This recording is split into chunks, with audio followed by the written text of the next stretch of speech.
marzaman bermoqchiman, ministr. Bu miyaga ishlayotgan prinsipga bog'langan neyronormativ kompyuter. Sizlar bilasizlar, hozir sun'iy intellektga juda katta ahamiyat berilyapti. Juda ko'p hozir talabalari ishlatyapti uni. Sun'iy intellekt nimalarni. Shu hozirgi paytda u nimada qilingan? Shu tranzistor nimalarda qilingan? Lekin bu yerda kamchiligi bor, ko'rmayman. Arxitekturada, kompyuterda. Protsessor bilan kim?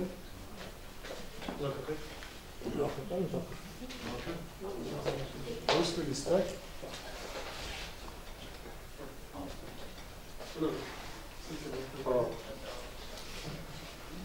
Bu darajani nima? Kirish, keyin memristor bu o'zi nima? Keyin memristorlar sun'iy neyronlar vasitasi.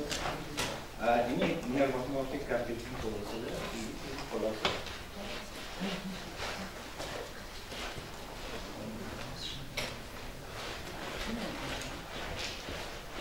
Xo'p, men aytaman, ko'rmayman arxitektura hozirgi paytda bitta kamchiligi bor, katta. CPU bu Central Processing Unit. Xotira har xil joyda joylashgan. O'shaning uchun juda ko'p vaqt ketyapti.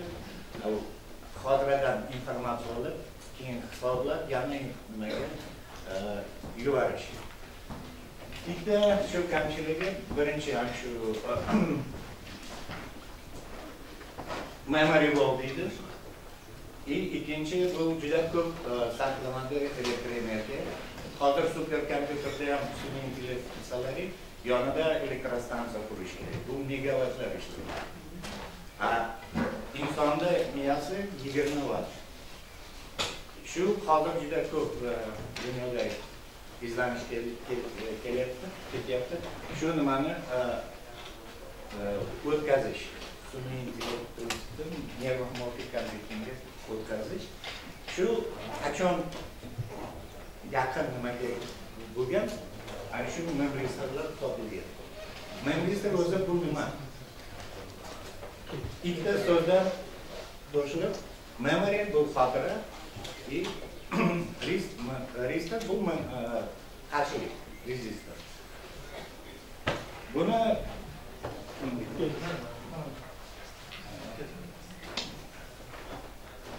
Buni 71-yili Leo Chua nazariy yo'li bilan ko'rsatgan.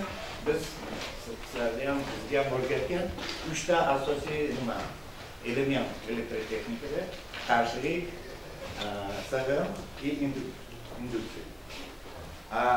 Leo Chua ko'rsatdiki, 4-element bo'lishi kerak. U xotira bilan resistor qo'shilgan. O'shaning uchun uni memristor nomini qo'yilgan. No, 2008-yilda ana shu IBM kompaniyada Struger boshlanmadi. Shu memristorni yasagan metal oksid asosida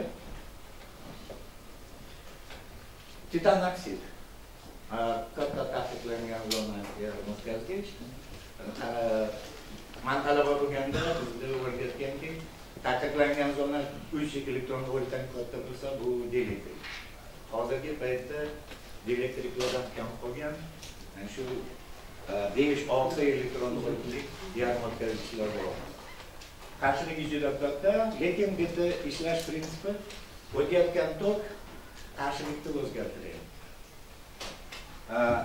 Oddiy qarshilik o'chirgandan keyin nolga qaytadi, to'g'rimi? Qarshiligi o'zgarmaydi. Lekin memristorda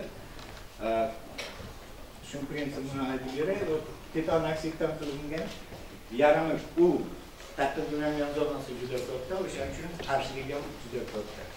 Lekin yarmi juda yaxshi nima bilan ko'rsatilgan kislorod vakansiyalar. U donor. Donor и qarshilikda o'sha qayerda vakansiyalar ko'p bo'lsa, o'sha qarshiligi kichik bo'ladi. Lekin kuchlanish berganda sizlarda kislorod vakansiyalar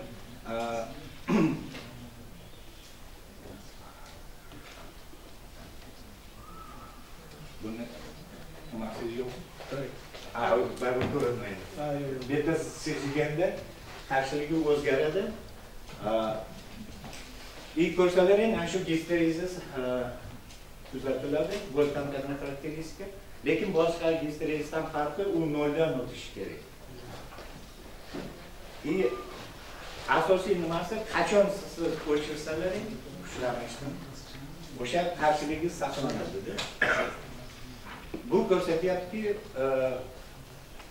bu yana orqaga qaytyapmiz. Men qo'llanganimda bizda hali raqamli kompyuterlar yo'q. O'shanda analog prinsipda ishlaydi. Evet. Hozir ko'rsalaring, yana orqaga qaytyapmiz. Bunu dialektika bo'yicha yana orqaga qaytamiz, lekin ancha yuqori darajada. Shu sababli shu memristor analog nimada ishlaydi. Uni nimasi ishlatish uchun matritsa tuziladi. Matritsani ko'rsangiz, bu hammasi element array matritsa. Shu analog yo'li bilan bitta xotira bilan ishlayotgan protsessor bo'linmagan bitta joyda.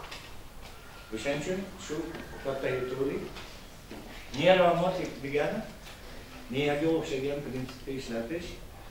Bizning miyamiz raqamli emas, analog yo'li. Qanday xotira paydo bo'ladi? Neyronlarda bizlar ionlar siljib nima informatsiyani yetkazadi. Shu bo'yicha shuni so'nggi ko'rsataylik. Hozirgi paytda turlari, memristor turlari juda ko'p. Ana shu chuvab bergani u oddiy rezistorga o'xshagan, lekin hozir ko'rsataylik, har xil materiallarda, har xil prinsiplarda. Hozir katta ahamiyat berilyapti magnit nimalardan qo'shib spin memristor yasash.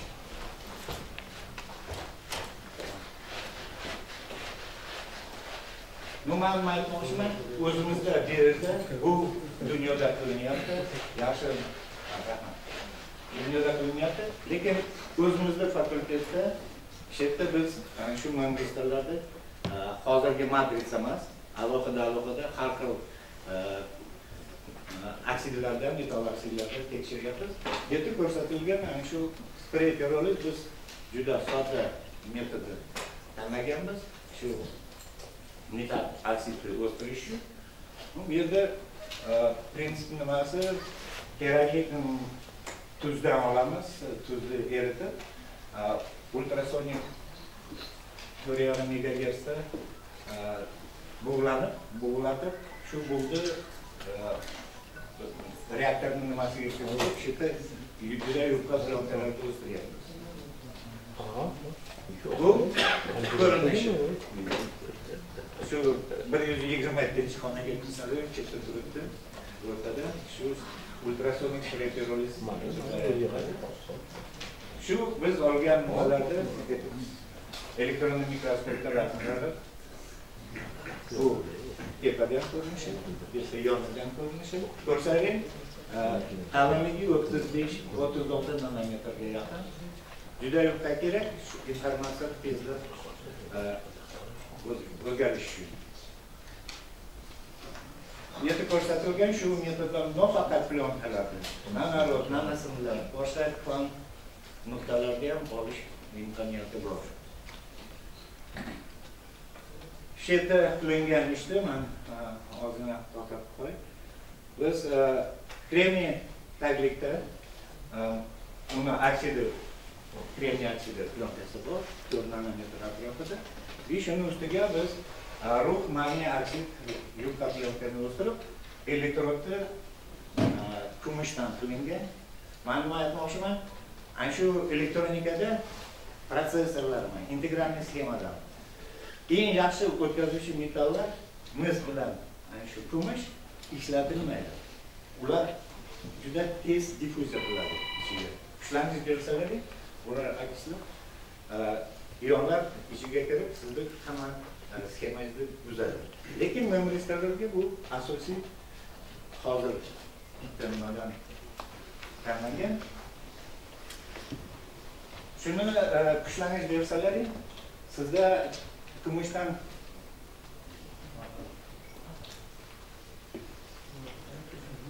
hop nima ionlar tepa elektroddan pastdagi elektrodga yetib borgandan keyin sizda qayta tiklanuvchi bo'ladi. O'shanda ko'rsating histerezis paydo bo'ladi. Lekin bu yerda histerezis maytam farqi boshqa histerezislardan bu yerda 0 ga qo'yganlaringda 0 ga qaytadi. Lekin hamma nuqtalar